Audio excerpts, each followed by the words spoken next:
बांधा से नर मोख न जावे,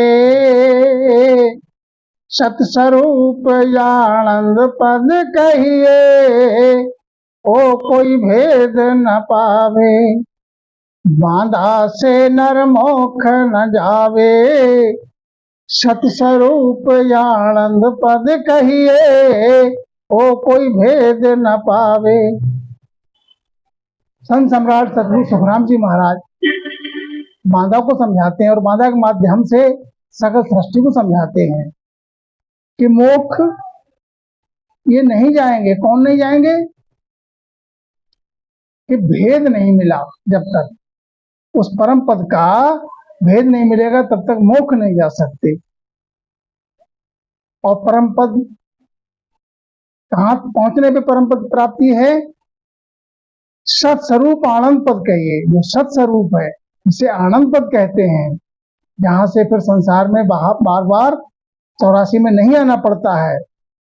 इस भक्ति का भेद महाराज समझाते हैं कि ओ कोई भेद न पावे। ये भेद संसार में मिलता नहीं है, और जिसको भेद ये मिले तो वो आनंद पद को प्राप्त होगा, फिर 84 में नहीं आएगा। तो सर गुण भक्त सकल जग जाने, निर्गुण कोई एक ज्ञानी, ये दोनों ने गुराइन जग में पद की भक्ति न जानी। सर्वगुण भक्ति के लिए तो संसार में सभी जानते हैं कि सर्वगुण भक्ति क्या है। कथा कीर्तन, हवन यज्ञ करना, तीर्थाटन जाना, दान पुण्य करना, ये सब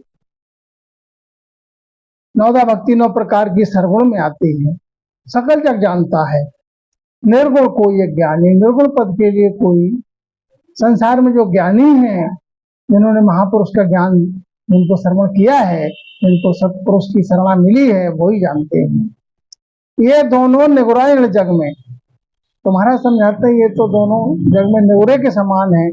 पद की भक्ति न जानी, परम पद की भक्ति इनमें से नहीं जानी किसी ने। कि पद बिन ज्ञान सबे नर अंधा, उल्टा पड़ा जगत में फंदा। पद रूपी जब तक ज्ञान नहीं है तब तक 84 मिटेगी नहीं, और संसार में ही आना पड़ेगा। निर्गुण हंस को पिता कहीजे, सरगुण सो माता होई, सतगुरु बिना मोक्ष किम पहुँचे, कहता है सब कोई। तुम्हारा समझाते निर्गुण क्या है? निर्गुण हंस को पिता कहिए। निर्गुण पद है वो इस हंस का पिता रूप है, और जो सरगुण है वो माता रूप है, माता की तरह है। तो ना तो माता के पद से मुक्ति मिलेगी, सीख को मोक्ष मिलेगी, और ना ही पिता। दोनों में सर्जन का कारण है। मोक्ष जाने के लिए क्या चाहिए? कि सतगुरु बिना मोक्ष क्यों पहुंचे। जब तक सतगुरु की शरणा नहीं मिलेगी, परम पद का भेद नहीं मिलेगा, तो मोक्ष कैसे पहुंचेगा? हंस कहता है सबको। संसार में कहने मात्र में तो सब कहते हैं नाना प्रकार से। ज्ञानी जो है वो भी कहते हैं कि हमारा ज्ञान जो है वो सबसे सिरे है, लेकिन जब तक सतगुरु का शरणा मिलेगा नहीं, परम पद की भक्ति का भेद मिलेगा नहीं, जब तक हंस मोक्ष पहुंचेगा नहीं। तो वेद भेद सबने जस गायो, मात पिता को भाई, सतगुरु नाम न जाना जग में, सबन गुरा जग माही। संसार में जो ज्ञान है वो वेद का है। वेद के ज्ञान संसार में सभी जानते हैं। अधिक हो गया तो वेद का भेद जान लिया। तो ये भक्ति कैसी है? जिस प्रकार से माता का पद और पिता का पद है, ऐसी भक्ति है वेद की और वेद के भेद की। माता स्वरूप और पिता स्वरूप, इनमें सृजन का कारण सब दोनों में है। सतगुरु नाम न जाना जग में, सतगुरु का जो नाम है जो परम पद का भेद है वो संसार में समझ नहीं है, था नहीं है, तो इसलिए सब निगुरा जगमाही। संसार में जितने भी प्राणी हैं बिना परम पद के भेद जिनको नहीं मिला है परम पद का, वो सब निगुरा के समान है। कैसे? वेद भेद काहुए वो पासी, सब जग कह कछु नाही। सतगुरु भेद आनंद पद इचरज, गैलो कर जुग माही।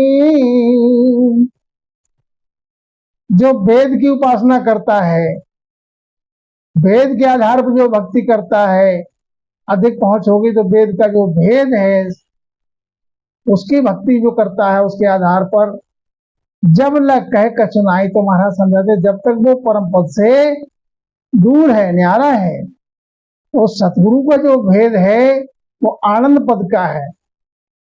ये इचरज की बात है। जिस प्रकार सतगुरु का भेद कैसा है कि ये इचरज मानो मत कोई, कीट पलट भंवरा के मोई।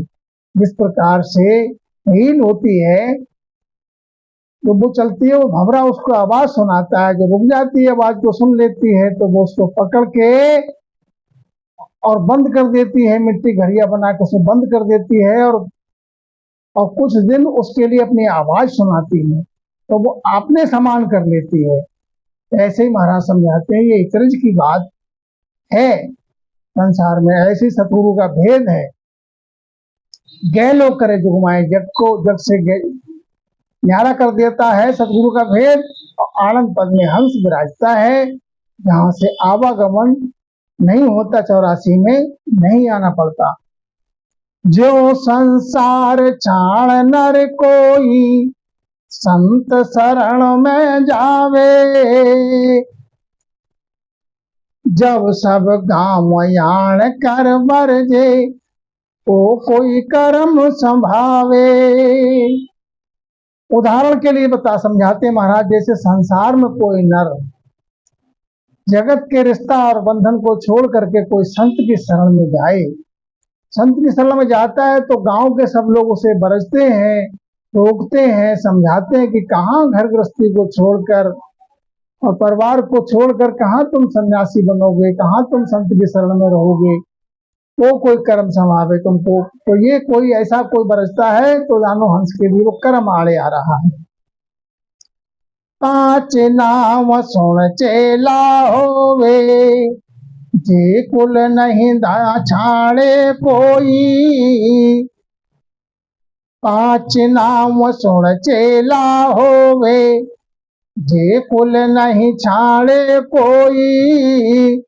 तब लग जहान कोई नहीं बरजे, यू वेद उपासक होई। अब संसार के कुछ ज्ञान देने वाले गुरु ऐसे जो 5 नाम बताते हैं, 5 नाम बताया और चेला बना लिया। इन 5 नामों के लिए विधि पूर्वक उनको विधि बता दी, ऐसे संग करना है। तो जे कुल नहीं छाड़े कोई, तो ये भक्ति जो 5 नाम वाली कुल की है, कुल की नाम ब्रह्म तक की भक्ति है। और ब्रह्म तो है, ब्रह्म काल माया सब चारों देखो ज्ञान विचारी। ब्रह्म तो स्वयं काल है, माया उसका पसारा है। तो यहाँ तक की भक्ति करने से जीव आवागमन से रहित नहीं हो सकता। तब लग जहान कोई नहीं बरजे, तब तक संसार का कोई बरजेगा नहीं, कोई रोकेगा नहीं। क्यों? वेद उपासक हो। ऐसे ही वेद उपासक की बात है कि वेद की उपासना करने वाले को यूं नहीं बरसता, यूं नहीं रोकता कि संसार से न्यारा होने की उसमें विधि नहीं है। 84 का बंधन काटने की क्षमता उसमें नहीं है, कुछ समय की मोक्ष मिल सकती है। तो स्वामी हुआ जगत सब कांपे, मात पिता कुल रोवे। यो ज्ञान में इचरज सांसो, नाम उदय जा होवे। ऐसे ही महाराज समझाते हैं कि ज्ञान में ये सतगुरु के ज्ञान का जो भेद है उसमें इचरज है, संशय फिर कोई नहीं रहता है। कब नहीं रहता संशय? ना उदय जहाँ हो, जब घट में ना उदय होता है, निज नाम घट में जब प्रकट हो जाता है तो संशय भ्रम सब दूर हो जाता है। स्वामी हुआ जगत सब कांपे, और कोई स्वामी, अब जब स्वामी हो जाता है जगत सब उससे, उसके भेष को देख के लाजने लगता है, माने भय खाने लगता है। और माता पिता कुल रोवे, माता पिता और कुल के सब रोते हैं कि तुम कहाँ सन्यासी हो गए, कहाँ स्वामी पद को तुमने संसार छोड़ के जा रहे हो। ऐसे ही ज्ञान में ये अचरज है, जब नाव उदय घट में होता है तो संसार की वृत्ति से न्यारा हो जाता है, संसार से बैराग हो जाता है। आगे क्या समझाते हैं महाराज? सर गुण निर्गुण दोनों भक्ति, नहीं जहान से जुओ, नाव कला उपदेश सभाओ, तब बैरागी हो। सरगुण भक्ति और निर्गुण भक्ति, इनको दोनों को जब तक त्याग नहीं होगा, सरगुण और निर्गुण का, तब तक नहीं जहान से जुओ। जहान से जुओ माना सब तो संसार से विरत नहीं होगा, संसार से न्यारा नहीं होगा, 84 से मुक्त नहीं होगा योगी। नाव कला उपदेश संभाव, जो शत्रु की विधि से नाम का भेद मिले परम पद का, और नाव की कला मिले, ऐसा उपदेश मिले कि नाव की कला घर में जागृत हो जाए, कुदरत कला प्रकट हो जाए, तब वो बैरागी, तब उसको बैराग उपजता है घट में, तब बैरागी होता है और संसार से उसकी वृत्ति न्यारी हो जाती है। तो इस विधि से महाराज समझाते हैं कि हमारा उपदेश कैसा है, परम पद का, सतगुरु सत्स्वरूप आनंद पद का कैसा है उपदेश। सोढ़ उपदेश हमारो संतो, माया ब्रह्म सब रोवे, कह सुख राम बाप ब्रह्म यो, नहीं बैरागी होवे। तो सज्जनों, महाराज समझाते हैं कि सोढ़ उपदेश हमारो संतो, सतगुरु जी महाराज समझाते हैं, सतगुरु सुखराम जी महाराज समझावे कि हमारा उपदेश ऐसा है कि सुनो, माया और ब्रह्म सब रोवे। माया और ब्रह्म सब रोता है, रोते हैं माने उदासी आ जाती है कि हमारे देश से ये बाहर हो गया, हमारे पहुंच से ये बाहर हो गया। कह सुखराम बाप ब्रह्म ओ, नहीं बैरागी हो गए। जहां तक बाप के पद तक की भक्ति है, बाप के पद तक की भक्ति क्या है? ब्रह्म। ब्रह्म क्या है? बीज रूप। और बीज रूप होने के बाद जब समय आता है, उसके अनुकूल व्यवस्था होती है, तो बीज अपने समय पे अंकुरित हो जाता है।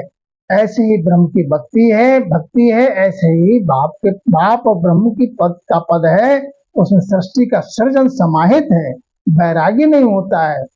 बैरागी तो सतगुरु सुखराम जी महाराज समझावे सज्जनों की, वो हमारा जो उपदेश है वो सत स्वरूप का, परम पद का जो भेद है, उसको जो धारण करे, कुदरत कला घट में प्रकट हो गए, तो माया ब्रह्म सब रोते हैं, और वो परम पद की भक्ति करके सत्स्वरूप आनंद पद में समा जाता है अंश, फिर संसार में दोबारा 84 में नहीं आता है, आवागमन से रहित हो जाता है। सज्जनों, बोलो राम जी राम महाराज।